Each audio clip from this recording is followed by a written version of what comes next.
Welcome to Crawlspace. I'm Tim here today with Lance. Lance, how are you today? I'm doing fantastic today, Tim. I hope all of our listeners out there are doing fantastic as well. The conversation that they're about to hear, we welcome back a couple of content creators that we call friends, very well-researched individuals. But before we get to them, Tim, I want to research your feelings. How are you today? I am doing well. Thanks a lot for asking. Yeah, I'm excited to bring Chris Williamson and Jennifer Taylor back onto the show. They host the podcast called Vanished, and we speak all about the Zodiac in this conversation. It is fascinating. They did some amazing work on the Zodiac case. They did a mock trial, which I think is just a really unique format.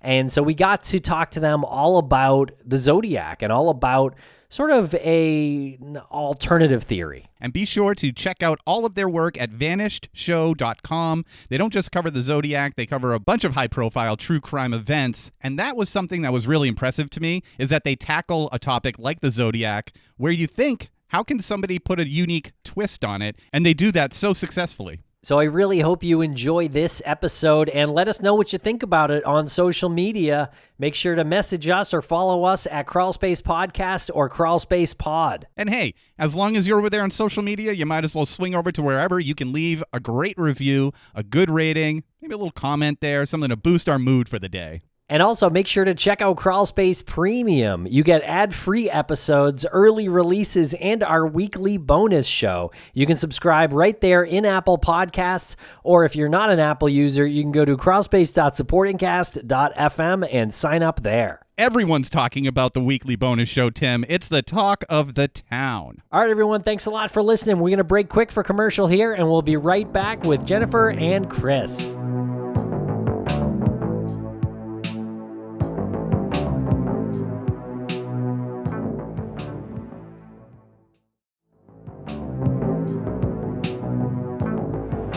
Welcome back to the podcast, Jen and Chris of Vanished. How are you both doing today?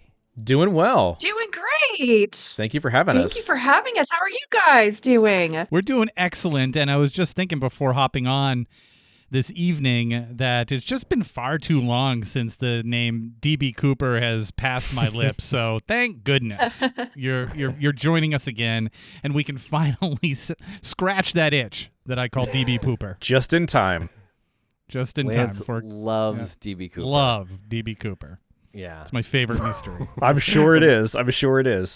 Yeah, I think you could probably sense that sarcasm there. Oh, yeah. Now, we do want to get to Zodiac because you've recently done a series about Zodiac on your podcast, Vanished, and I thought it was fascinating. So really well done, both of you, on that, and all of you, whoever else works on the podcast. I know you've interviewed several people for it as well, so that was really well done. Thank you so Thank much. Thank you. Yeah. But before we get into that, let's ask about your book, your new book about D.B. Cooper. Yeah, thank you. I appreciate that. I did it on the anniversary of the show. So the show was recorded originally on the 50th anniversary of the Cooper skyjacking, and we'd never released a series in one night like that before, and I just decided to dive into it. I probably worked on it for maybe a little inside of 6 months, and we recorded it. I recorded it over the span of maybe a couple of weeks, and then we just released all 3 episodes. It's like, I don't know, something like 9 hours of content on Cooper and my journey through the vortex. And the book is just like Rabbit Hole, it's a representation of that, but this one actually has a lot more substance in it. If you haven't heard the show, it's got a lot of new retrospectives in it. It's got, a lot of people that participated in the book that couldn't make the show. So it was a fun sequel to put out. I stayed in aviation. That's sort of where I feel the most comfortable. And it was just sort of the natural sequel to the Earhart book, I think, after releasing that the year prior. Well, actually, just a few months earlier than that, actually, not that long. I think I did 2 books in 4 or 5 months or something like that. It was some ridiculous thing. So it was a lot of fun doing it. You're like Stephen King now. Yeah. Cranking out the books. Not nearly as talented. Well, I think it's really admirable that the two of you take on these cases that are very, very popular, and you bringing this approach to it that you don't really hear in other forms. Like with Zodiac, you currently have 3 episodes on this. And That's right. And you plan to have more, and you did the Jack the Ripper series as well, correct? Mhm. So Yes. what is it? How do you approach that as opposed to approaching a lesser known? That's tough. I mean, that's tough. We did do some of that. We have done some of that. I would consider Henry Avery not a very well-known case. We covered that. Jen brought Judge Joe Crater into the mix prior to starting season 3. We were originally going to start season 3 with Zodiac and sort of repeat what we did in season 2 by opening with a well-known serial killer case. And, Crater was brought in, and Crater's was an amazing case, and it was a great add to season 3. It's tough. I mean, I think it's just a matter of what we're interested in and sort of what hasn't been. How much material is available? Yeah. Because we're limited on that. Like if we want to do a multi-part series and invite a bunch of guests, like there has to be people available and books and authors and people that are willing to come on. And so some topics just don't lend themselves. And so we'll just do like an episode or 2 on those. But the big ones we like because there's usually a lot of books out there. There's a lot of different perspectives. And that's kind of the point of the show, is to challenge perspectives. If there's really just one kind of source out there, it's fun to cover, but it doesn't really lend itself to like the trial aspect because there's no like competing ideas out there, if that makes sense. Yeah, that's perfectly said. I mean, I think that's very true. I mean, there's got to be enough substance to it for us to be able to cover it, as in depth as we do. And if it's not if the bone is not as meaty, then, we'll do it like a single episode or something that's really fascinating to us. And really, I think most of the cases we cover, maybe with the exception of Crater, you probably could do like an entire season on. I mean, even with Crater, I think you could probably do an entire season on it now that I've sort of unpacked it a little bit more. But yeah, those are cases we love, and we're sort of like dying to cover ourselves and put our spin on it. Very cool.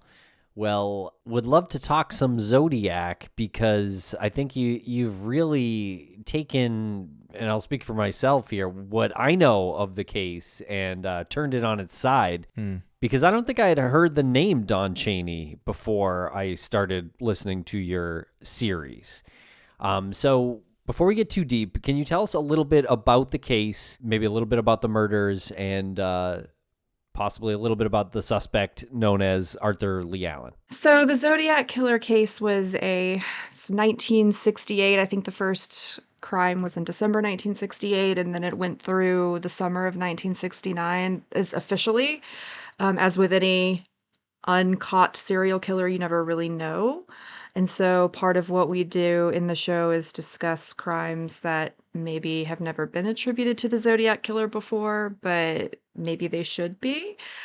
But there are 4 kind of canonical, the term that they use, crimes. In December of 1968, David Faraday and Betty Lou Jensen were shot and killed on Lake Herman Road. And then I think the next one was in July of 69. That was the Mike Mageau and Darlene Ferrin. That was Blue Rock Springs. Again, it was a couple. Both of these were couples, kind of lovers lane type situations where somebody drove up and apparently gunned them both down and then left. In the first crime, both victims passed away. They were 16 and 17 years old, children, really.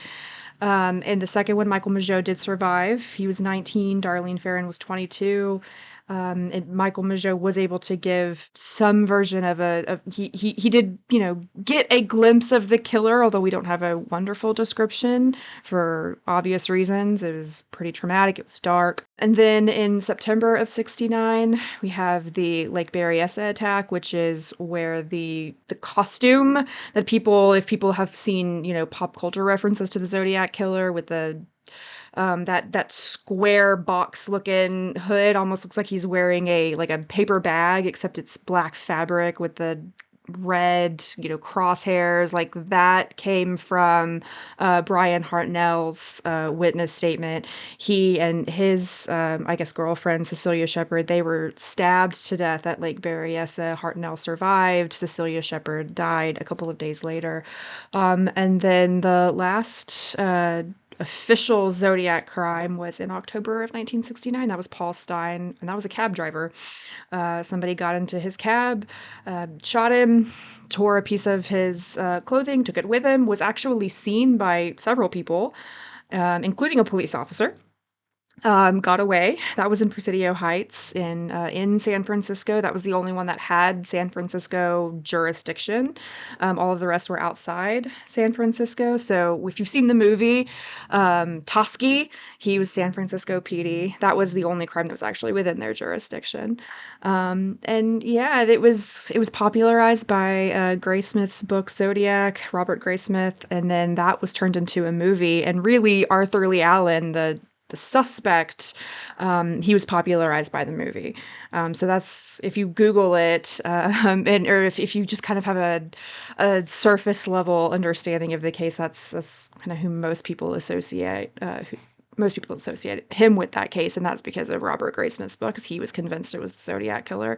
Then there's a lot of other aspects to it. I mean, famously, what really made the case famous were all of the letters that were sent to the media. The Zodiac killer often, he sent ciphers. There's, God, we don't even have time. Like, it's just so much. Like, he sent, I think one of the first ciphers he actually sent 4. He called the police several times. After the, I want to say it was after the Blue Rock Springs murder. He was that the one where he like wrote on the car. Yeah, I mean, that's right. there was, God, there's just dozens and dozens and dozens of letters. We will never know, postcards, Halloween cards, Christmas cards that were sent to the media. And in particular, a reporter by the name of Paul Avery, who is also, makes an appearance in the movie.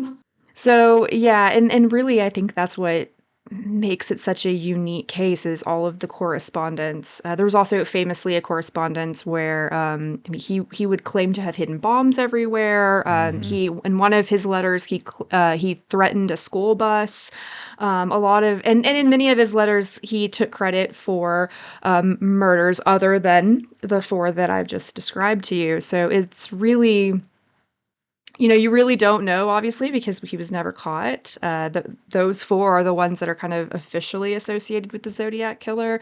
There's one in Riverside that was referenced in the letters, the Sherry Jo Bates murder that had taken place in Riverside. Oh, what date? Remind me. In October 30th of 66. So several years before. Yeah. It's a wild, complicated case that has a lot of moving parts to it, and so much that, if you listen to the series, Bob Mata and I get into a conversation about what evidence is actually evidence, right? You have all of these letters that everyone is like, this is Zodiac letters.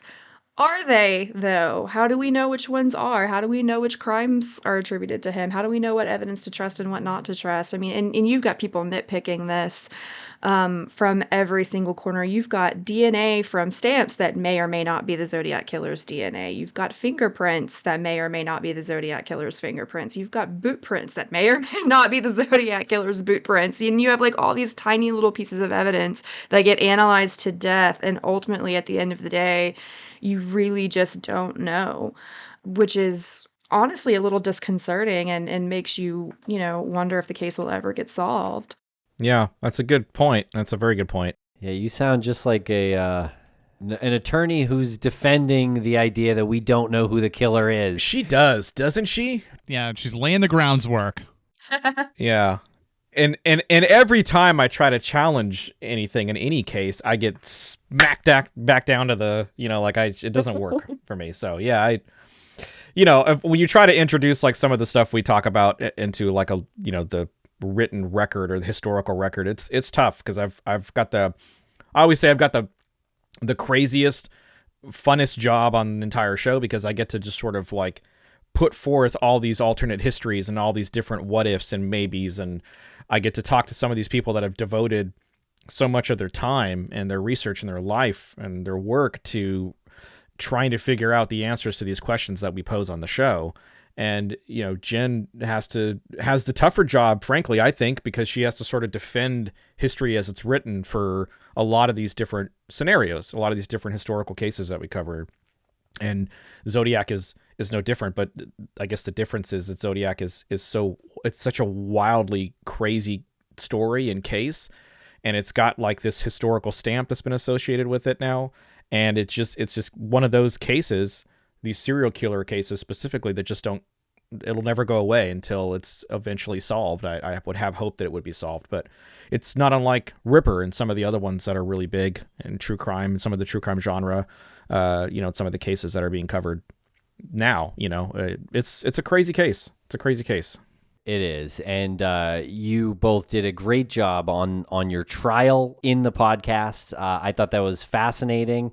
And I was definitely drinking some of the Kool-Aid about the circumstantial evidence. And I know it's circumstantial. Yeah. I think that's a very good point.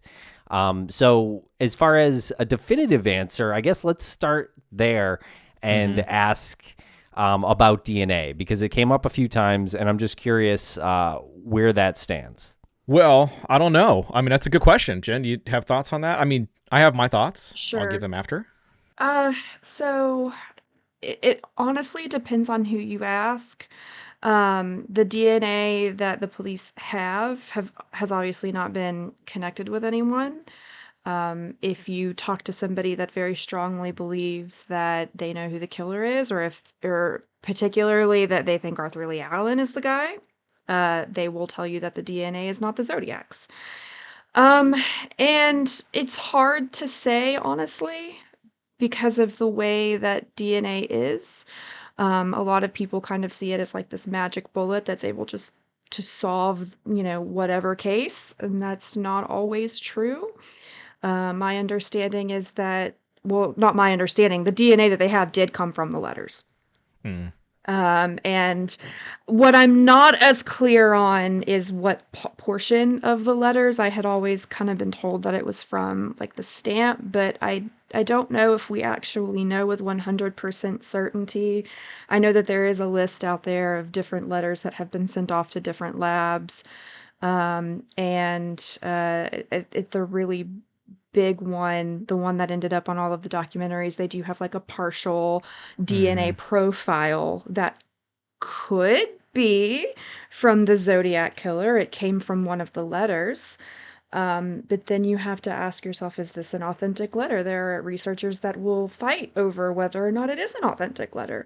There are researchers that will fight over, well, could that actually be the Zodiac killer's DNA? Didn't he use gloves when he handled all of his letters? And there are letters that, there's one letter in particular that has a palm print on it that people will argue can't possibly be legitimate.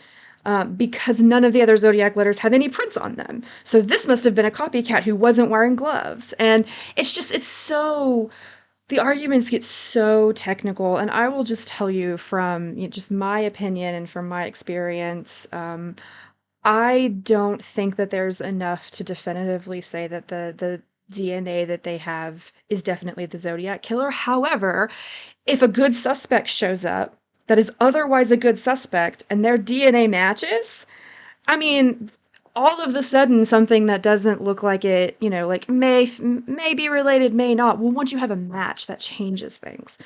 So it's just one of those things that we won't know if or how important it is until it actually matches somebody. Otherwise, it doesn't mean anything at all. And I was really hoping, speaking of DNA, once the Golden State Killer was arrested, I think everyone was really hoping that they'd be able to use those same genetic genealogy methods to be able to find him. But I think that's going to take a lot of additional testing. I think they need more samples. I think they need more DNA. I don't think that there is any guarantee at all that the partial sample they have belongs to the Zodiac killer. And I don't know if you should quote me on this, but I think you actually need a full sample to do the genetic genealogy stuff. I don't know if you can do it on a partial. Maybe you can, but I'm not 100% sure that you can. I just got to ask a quick question about the DNA samples. If they're coming from letters that have been sent, isn't that, that's obviously extremely circumstantial. You can, even if, if you were able to match that to somebody, you're not getting really anywhere, because it could just simply be somebody who wrote a letter, or handled them, right, Or handle somewhere Well, along yeah. the lines of the But transfer. again, it depends on what other evidence you have against the person. Because if you find somebody that otherwise has great evidence that connects them to the crimes and their DNA happens to be on one of the letters, that's not great for that person, right? Right. Where are you getting the evidence that's linking them to the crime? Right. No, that's the thing. Yeah. Yeah. It's one of those things is it's hard to answer the question of how important is the DNA because the DNA is never going to stand alone. You have to look at it with everything else that you have. Yeah. Okay, so then it clearly it must not match Arthur Lee Allen or any other suspects. No, it doesn't. Right. Right. Okay. No. Yeah, that we know of. And I don't know if there's more than one sample, but they don't match each other as well, I take it. Yeah, nothing is matched so far that I've seen, that I've read from the people that I've talked to, everything that we've done, sort of post-investigation now that I've seen on my side. I haven't seen any kind of DNA that matches, unequivocally or even close. And that's kind of why it puts this case in a, like Jen said, it's almost entirely a circumstantial build for this whole thing, no matter who's, being pushed as a suspect or a theory, unless you have something really concrete like that, it's going to be tough to put the rest of it on. But if you're building a case of circumstantial evidence and then you get lucky and DNA comes through somehow down the line and it happens to match your suspect or, a theory that you've been putting forth, then I think that's going to be, it's going to be that much more powerful on top of everything else that you've already built. So it's like all the circumstantial evidence that they have for Tiger, for instance, for the castaway theory for Earhart. Let's say they found the plane off of Nicomaroro tomorrow, then it's like, well, it's obviously a slam dunk. And guess what? We've got all this other evidence that built up to this moment of finding the plane. I think the DNA discovery, if it's ever made, I think it'll be something along the lines of that. Well, I mean, DNA is still circumstantial evidence, especially in a case like this. Very few things are direct evidence. It's in your example of, they found Earhart's plane. That's pretty direct evidence that Earhart's plane went down in a specific location, absent whatever environmental factors that may have moved it slightly. But when you talk about DNA, that is still circumstantial evidence. Especially when it comes to touch DNA. You still have to explain, if you're the state, how that DNA got there and why it's matched to this person. And you have to explain that the reason why it's there is because they committed a crime.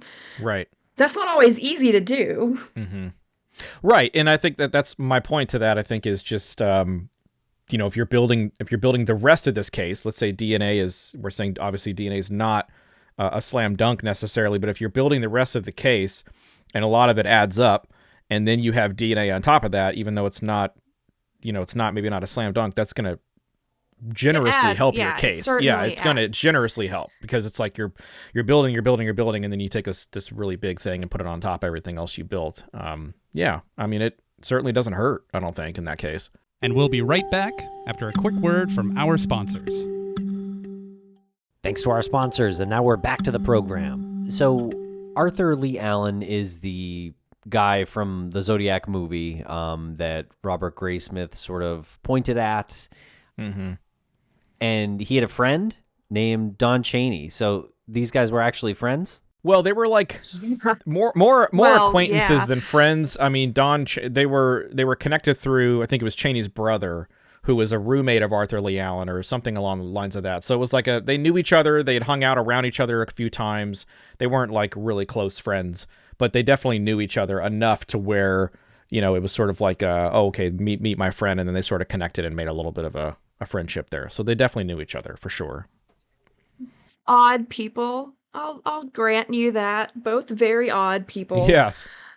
Yeah, and Chaney's the one that turned Allen in. I mean, in the movie, it's well documented in the film. That's accurate. Chaney was the guy who brought Arthur Lee Allen to the table for authorities, which then was really what Robert Graysmith's book heavily relied on in implicating Arthur Lee Allen. So Chaney really sort of starts this ball rolling of all of this, not potential evidence, but just the story rolling and kind of going into the favor of Arthur Lee Allen being pointed as like the main suspect. Yeah, I mean, if he was wrong, then he really, I mean, Arthur Lee Allen wasn't a great guy, but if he was wrong, he crucified him in the press and in pop culture, because everybody who's anybody, if you don't have a lot of information on it, you think, oh, Arthur Lee Allen. It's said on our show multiple times. Before we even name drop Allen or Cheney in the show, it's said by a few of our guests, like, oh, I thought Allen was the guy, because that's what everything points to. So it's, it didn't really take a whole lot, but Cheney sort of masterminded at least that part of it. We know for sure, turning over Allen, and what he may have masterminded prior to that or up to that is sort of the story that we tell in Trial by Jury. Well, Drew Beeson tells in Trial by Jury, and I try to present, basically. The Zodiac had 5 confirmed victims. Victims, yes.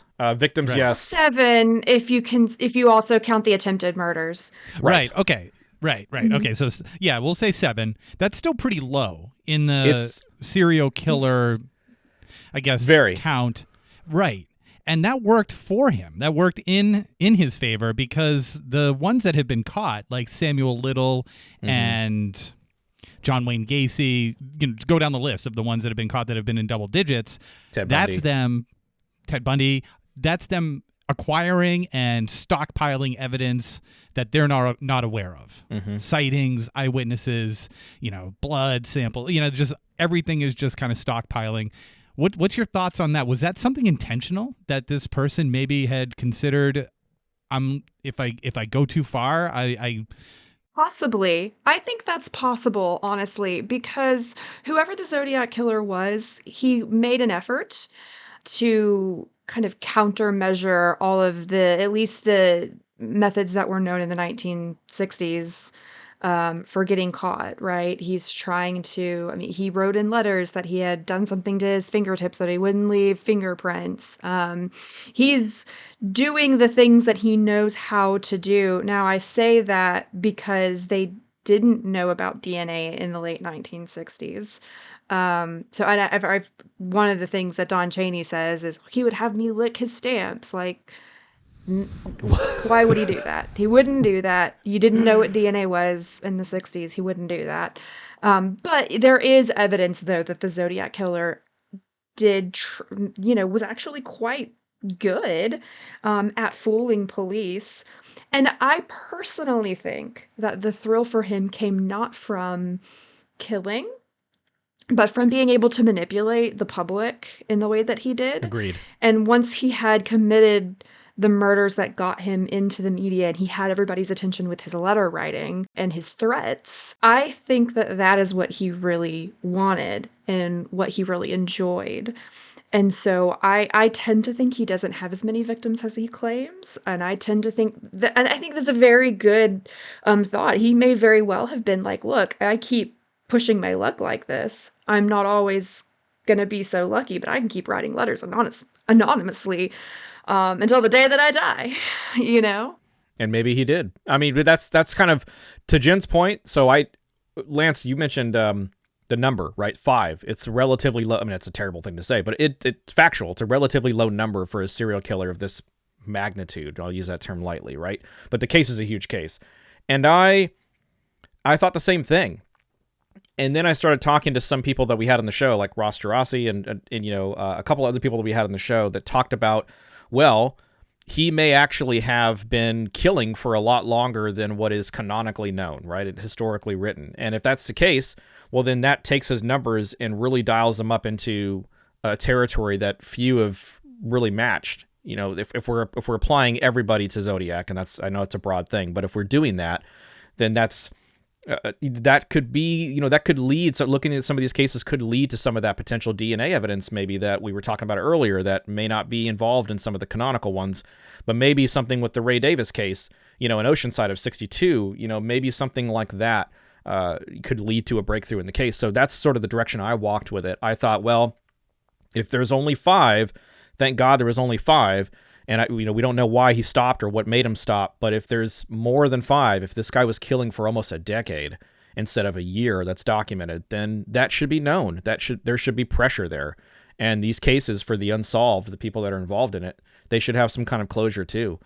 People like Ray Davis and his family and everything. There's not really anybody around to really know about some of these victims anymore. And so, I just sort of thought it would be an interesting angle. Taking a cue off his line in one of the letters, I see you stumbled upon, my Riverside activity or whatever the case is. He's very vague. It's very, we sort of talk about that in the show, but I look at what is the opportunity, or what is the possibility rather, that this thing could have been much worse than historically written. And that's where we start our investigation, really, on my side.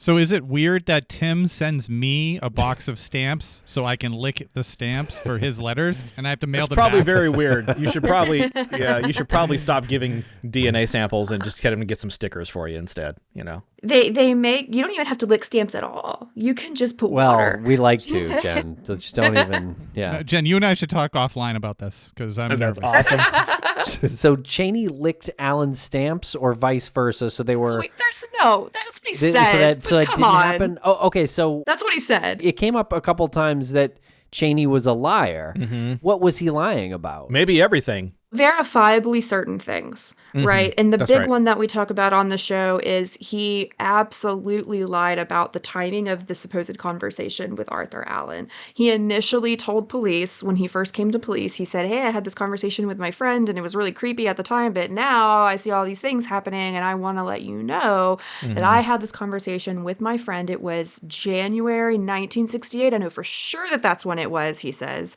because it was after Arthur Allen had gotten fired from his job, and he was upset that he had gotten fired, and he's talking about his favorite book, which was The Most Dangerous Game, and how he really identified with the killer in that story, the hunter in that story, and he goes on to talk about how he would kill people and how he would do, couples on lovers' lanes, and how if it were him, a good way to do it might be to tape a flashlight to your gun, and maybe he would call himself Zodiac, like all of these things that if that conversation truly took place is Damning. red flags. Yeah.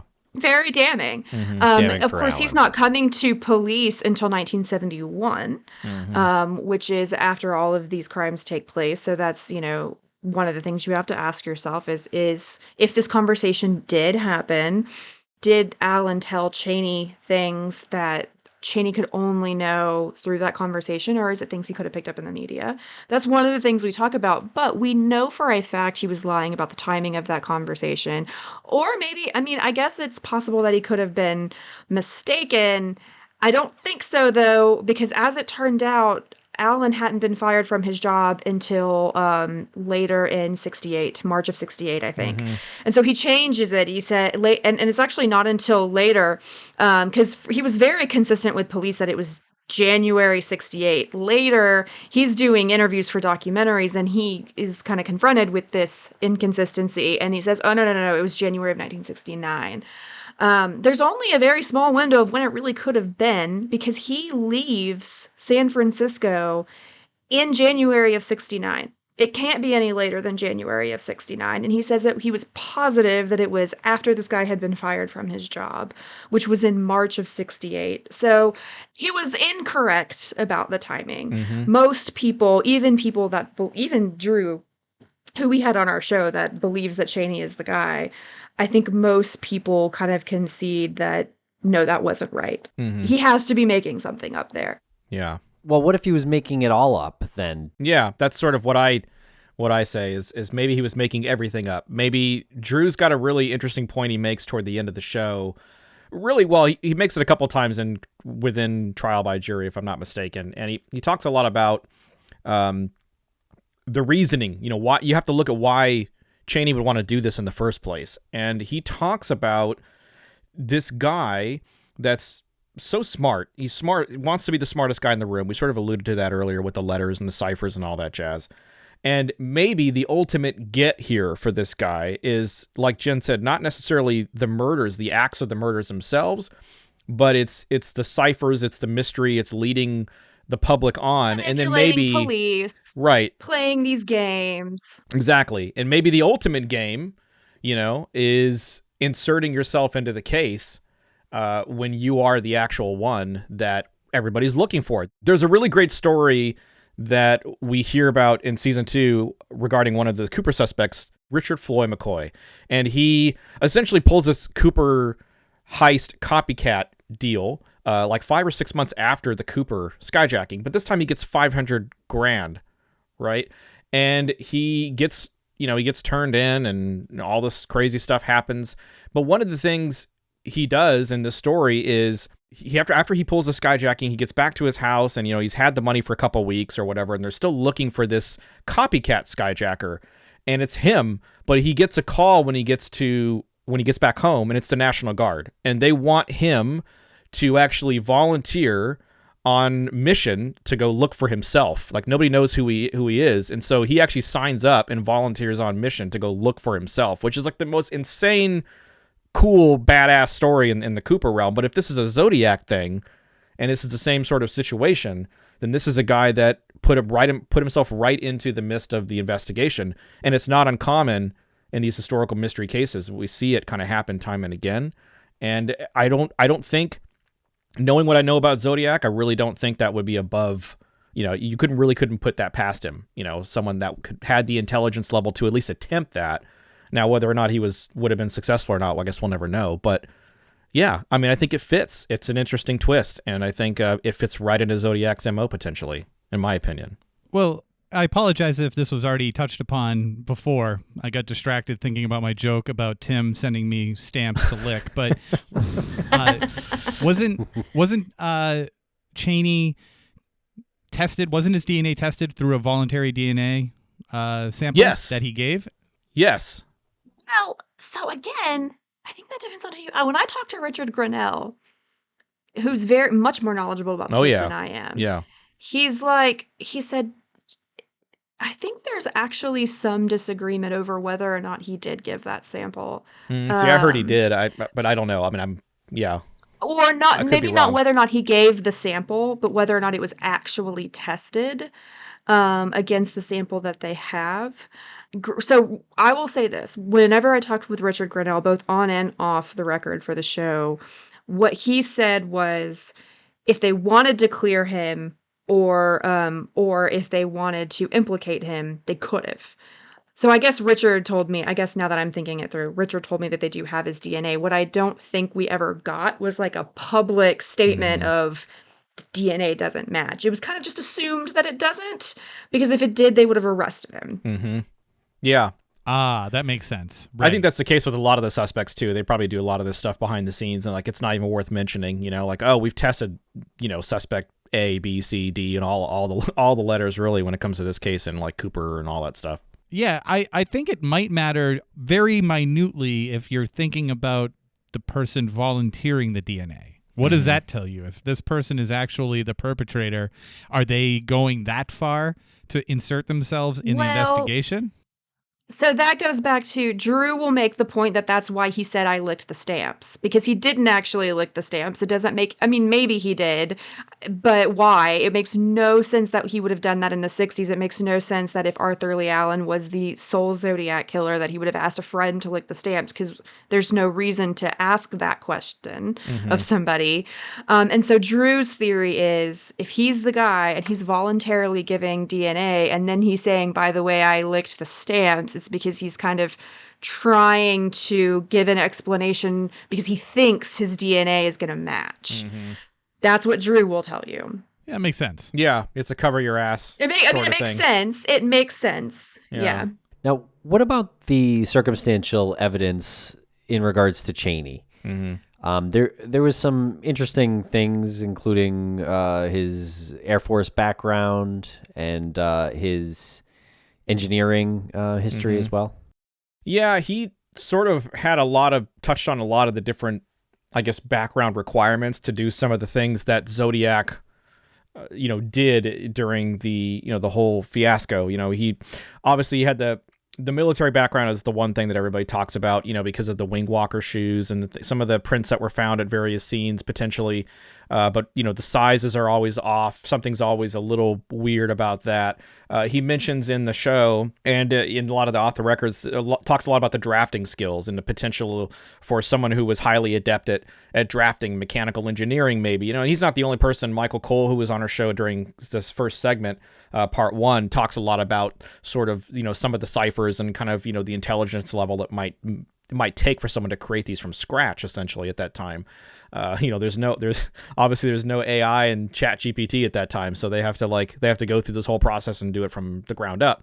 And so Cheney has a lot of these potential, background requirements, I guess, for this. He's also a captain of, or the president of one of the car clubs at like Cal Poly Pomona or something, which ties into not directly, but ties into being in the area roughly 20-ish minutes or so from Riverside, where Sherry Jo Bates was murdered.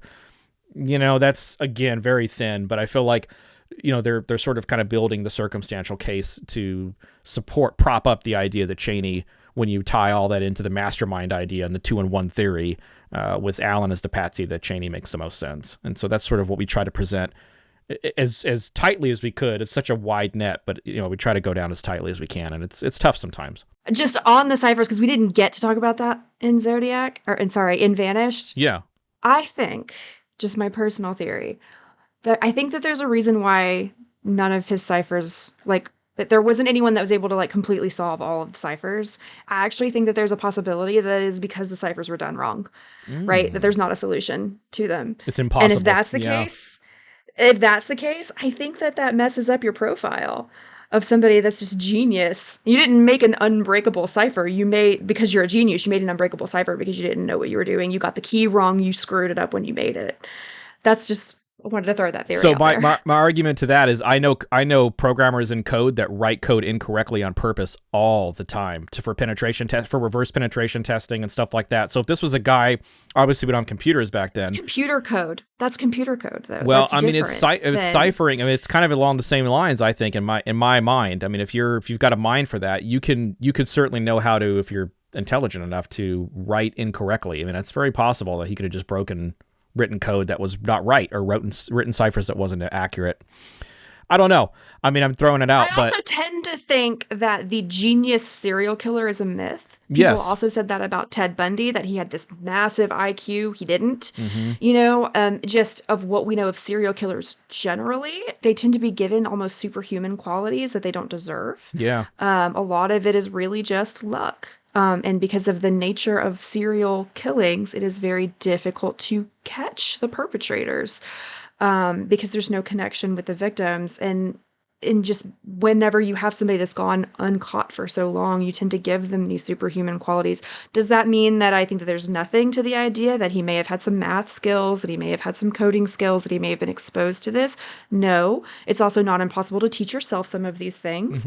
But I tend to think that overall we give the guy too much credit, but I'm totally willing to be swayed the other way. The idea that he was in the military, that he was a genius, and that he was an engineer, and it's all from the letters and from the ciphers and from the fact that he wasn't caught. I just don't know if we should read too much into that. Yeah, that's a good point. And we'll be right back after a quick word from our sponsors. Thanks to our sponsors, and now we're back to the program. Jen, I'm glad that you had mentioned that, because that was actually what I was going to say when you hear the word genius, and you followed up by saying you didn't cover the ciphers in the series, right? And that's something that is notable. And I was curious if that was intentional. We ran out of time, really. Yeah, and so it's also so, I wouldn't have wanted to cover them without getting into okay, let's look at each one. Let's look at all of them. Let's look at what they say. And there's so much theory that surrounds the ciphers. And something Richard Grinnell mentioned whenever I interviewed him is he was like, because of just the nature of them, you can take those ciphers and you can use them to support pretty much any theory you want.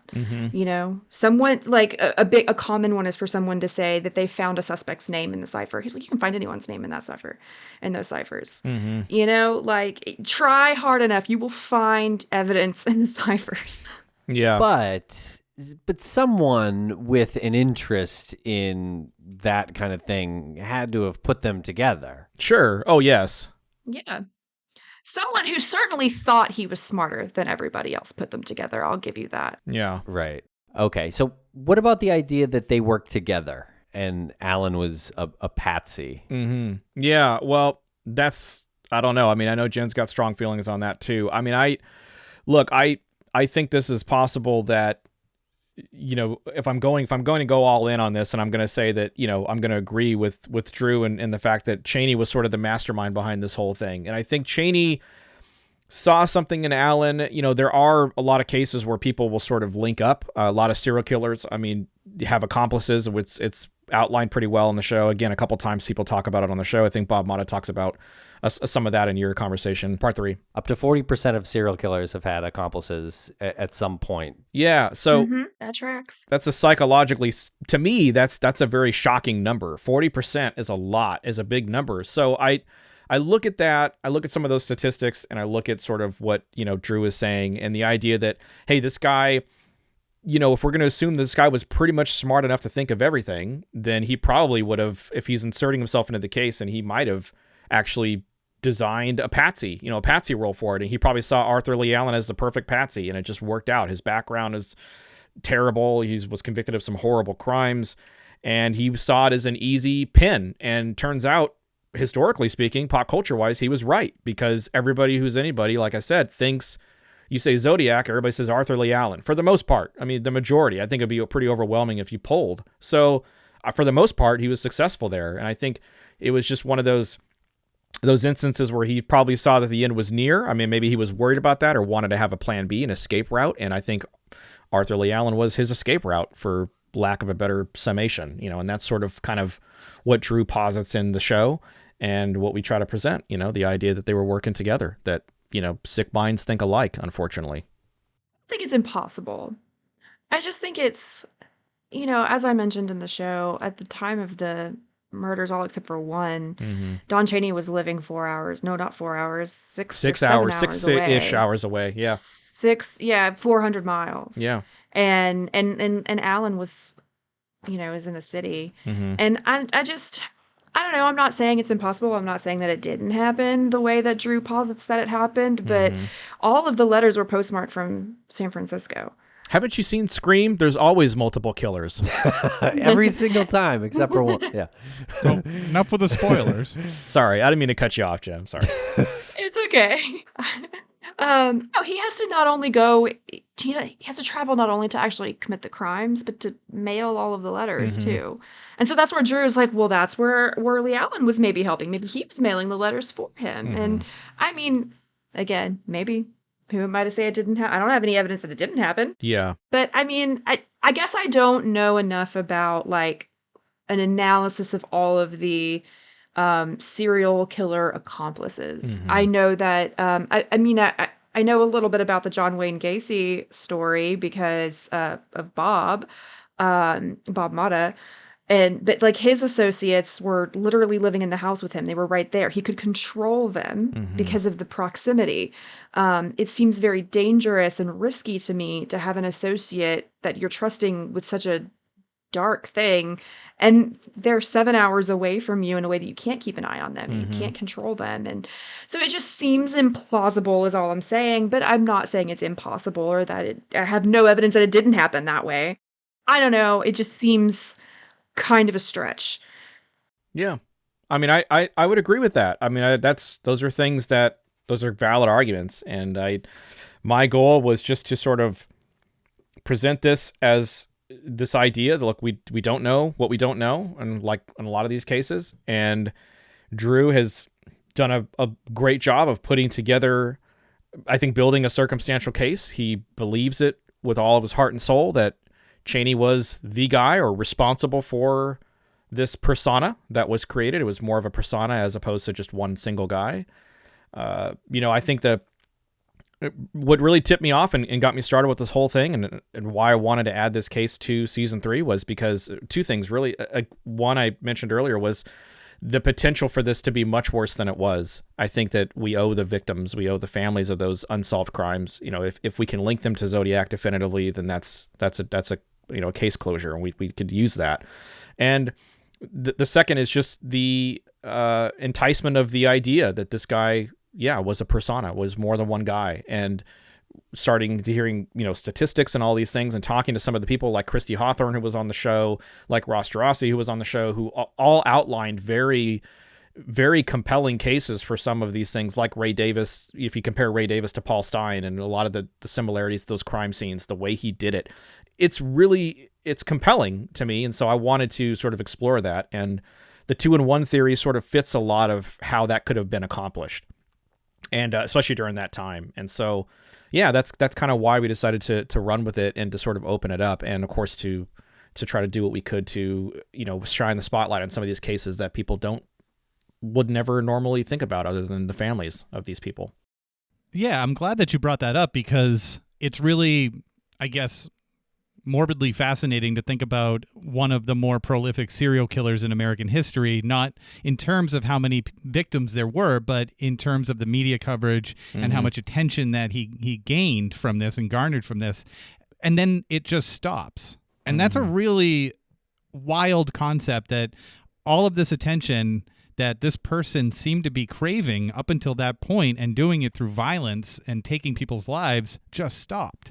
So if this is something that you can develop, the two of you, into a greater story, maybe he didn't just stop. Maybe there are other victims out there that you'll find out later on, because you're shining this brighter spotlight on the story. And you're trying to dig a little bit deeper into some of the minutia that isn't dug into, which I think kind of goes back to my first comment when we started, which was, it's impressive to me that you to take on these high profile crimes in the first place and try to find something that hasn't been said before.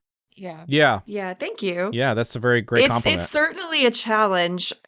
I remember whenever Chris and I first started talking about covering Zodiac, we almost didn't, because we thought everybody's covered it. Everybody's covered it. Every angle has been given its time in a podcast or in a documentary. And so I was actually very impressed that Chris was able to find a new theory that had not yet been really hashed out in the way that we did it. So yeah, it's a tough show to guest on. The show can be, kudos to everybody who comes on the show. We've had some interesting sort of developments happen, post trial by jury episode. And it's, I would just say that it's a difficult show for people to guest on, because this is a show that if you're going to sit in on the trial by jury segment, you're really exposing, yourself, your work, your research, everything sort of to intense scrutiny, because Jen is fantastic at what she does, and if she finds anything, she's going to hammer on it until, something happens.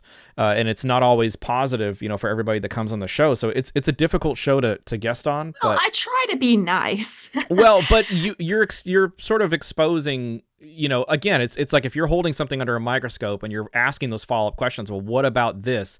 This doesn't make sense. Elaborate on this. That makes people squirm a little bit. It's tough. And I think the investigators who have, a really strong theory, they'll always shine through. The ones that don't, maybe they won't shine through so much. But, I think a lot of this show is sort of, not exposing, it's a bad word, but just shining the spotlight on the entirety of your investigation. So the good and the bad, we're going to... Pros and the cons. And the cons. Nobody's theory is perfect. No, it doesn't matter what the subject is or Right. how long you've been studying something. No one has it all figured out. Right. Or else it wouldn't still be a mystery. I think the issue is that some people don't understand that. When you're into something for years and you're in the weeds and you have a theory that you believe in strongly, in your mind the case is solved. And when you talk to them as if it is not, they get offended sometimes. And we've had that happen all across many of the subjects that we cover. Yeah, a lot. It does tend to happen. We made a ton of friends doing this show. I've met a ton of really cool people that I still talk to sometimes. I've also made enemies doing this show. Yeah. Unfortunately, not on purpose. Yeah, So, well, it's a tough show, and it forces us to, alluding to sort of one of the comments you made earlier. It's choosing the stories we choose. Do we really want to step into Cooper? Do we really want to step into Hoffa? Is how we're going to end season 3, and it might be how we end our our lives. I don't know. We'll see what happens with Hoffa, but like, You gonna like investigate our disappearance? I'm telling you, if something happens to us, go back and listen to this. You guys need to investigate what happens to us. But I'm just gonna put it out there right now. I'm not planning on voluntarily disappearing. I have no thoughts of suicide. I don't want to start over. I'm happy with my life. Yes. Just putting that out there. Seems a little played up there. I don't know. Yeah, we just need it on record. But no, for real. I mean, Jesse James. We're getting ready to step into Jesse James. That's a really going to be a blast. We still have Alcatraz this season, and then we're going to end on Hoffa. So like, it's this giant. Season 3 has been this giant like mountain for us to climb through all these major cases that we're doing, and it's not easy. These are tough cases to step into because they have such fiery camps, and everything. There's so many people that believe so passionately about theories and suspects and the way things actually happened and maybe didn't happen and all that stuff. And we're basically volunteering ourselves. We're inserting ourselves, much like, we talk about Don Chaney inserting himself. We're inserting ourselves. And we want to like stand in the middle and like try to keep them apart and mediate. And it's sometimes dangerous. And you're going to make enemies. Yeah, you're going to make enemies. And it's tough. But, the show's worth it. At the end of the day, the audience deserves it and the show's worth it. And it gives people something to whet their appetite with. So, and I think people learn really well when there's sort of a debate format like you guys have, and it's done respectfully. So if anyone's angry, really try. I do try to do it respectfully. Yeah, that's on them if they're angry at you. You're right. It's a challenging presentation. Mm-hmm. And the fact that your episodes are not 25 minutes, they're in the 2-hour mark, makes you feel like you're experiencing something each time. It's an experience. It really is. It's not this retelling of something and then you leave it up to people to just make their own conclusions. You're actually challenging. So I think ultimately people love to be challenged, and people get so complacent when they're not challenged. Good ones do. Yeah. Yes. Yeah. Exactly. Yeah, so, absolutely. Yeah. Well, that's a great and thank you. That's maybe my favorite thing that anyone's ever said. It's not it's like an experience to show. It's not and I love that. That's really what I wanted. I want people to like be able to step into this world. Lance, I've been trying to get him to shorten the episodes. You just undid months of work. Nah, bro. Now we're going 6-hour lengths now for each one. We're doubling up. But would make it an even better experience is if you took the 2-hour and 45-minute episodes and broke them down into 7 25-minute episodes. You can't walk it back now. It's on record. That better not be cut out, that part. It's going to be edited. Yeah, very I'm sure. Too funny. I'm sure it will. We all heard it. It's tough and it's stressful to get like a 3-hour episode done in 2 weeks. But no, it is cool to listen back to it. I do very much. I enjoy listening to it. But what I'm just saying is that maybe it's like an hour and a half. Like, we're working on it.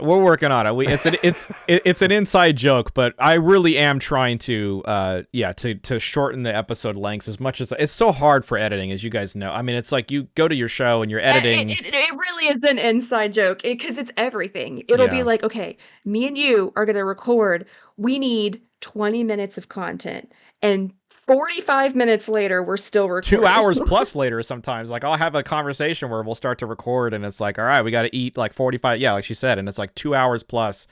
I mean, I'm preaching to the choir, but like that's how it works. You get on a topic and you get into stuff and you want to cover things. And we all, we both get on our rants and we start talking and we start going and finishing points. And it all of a sudden you look up and 2 hours is gone. And it's like, well, we can't have this in the whole. We got to cut out most of it. And then he's just like, well, I'm just going to keep all of it. So. And I decided to keep, because it's so good. As the editor, it's hard to like cut it and be like, oh, she made excellent points here. I got to cut, I can't cut this. And so we end up with these ridiculously long shows. But, I have heard from the flip side of that a lot of people do love the deep dives. So we'll see. Cutting a moment it doesn't really have much to do with shortening an episode. Right. Or breaking them up as well. So, I see the arguments for both on that and in the case of the Zodiac. Well, thank you. So spoken like a true neutral. I appreciate it. Is it weird that Tim sends me ciphers and has me fill in some of the letters? Yes. And asks me to mail them back, but only if I lick the stamps and the envelope. What is this, Zodiac reincarnated or what? Is this the future? Is this what's going on? This is... Well, Jen and Chris, this has been a great time speaking with you tonight, and we are grateful for your time and information, and really your research and entertainment value. This was a great conversation. Oh, thank you so much for having us. Thank you. We had fun as well. Thank you for having us on. And if you guys are still around after you do your Jimmy Hoffa coverage, then you can come right back on and talk It's about really it. We'll see. big if. Yeah. That's a big if. We'll be fine. That's going to be a fun one. He'll be fine. Yeah, good final Fine. parting words here. What's the worst that could happen?